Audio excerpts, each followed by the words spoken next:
Hello साथीहरू, कस्तो हुनुहुन्छ तपाईहरू सबैजना? सन्चै आरामै हुनुहुन्छ होला है। अहिलेखेरि चाहिँ म यो चिन्नुहुन्छ साथीहरू के हो? चिनिसक्नु भयो होला कतिजनाले त। यो चाहिँ हो आरुचा है।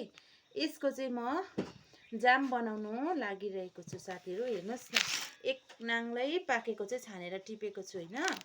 अनि यो चाहिँ मैले चाहिँ अहिलेसम्म चाहिँ जाम बनाएको त छुइनँ है। तर पनि मेरो छोराको टिचर मिसले चाहिँ स्कुलबाट यो आरुचाको चाहिँ कस्तो मिठो जाम हुन्छ, यसरी पकाउनु पर्छ भनेर चाहिँ उहाँले सिकाउनु भएको छ है। त्यही सुनेर आएर चाहिँ उहाँले भन्नुभएको कारणले चाहिँ राम्रो हुन्छ भन्नुभयो। त्यही भएर उहाँले सिकाए अनुसार चाहिँ आज म यसको जाम चाहिँ बनाउन लागिरहेको छु साथीहरू। मजाले पाकिसकेको छ है। अब म यसको बोक्रा उकाएर चाहिँ मजाले मरमसालाहरू हालेर पकाउने छु र कस्तो हुन्छ तपाईँहरूलाई पनि सेयर गरिरहेको छु है साथीहरू, हेर्नु होला।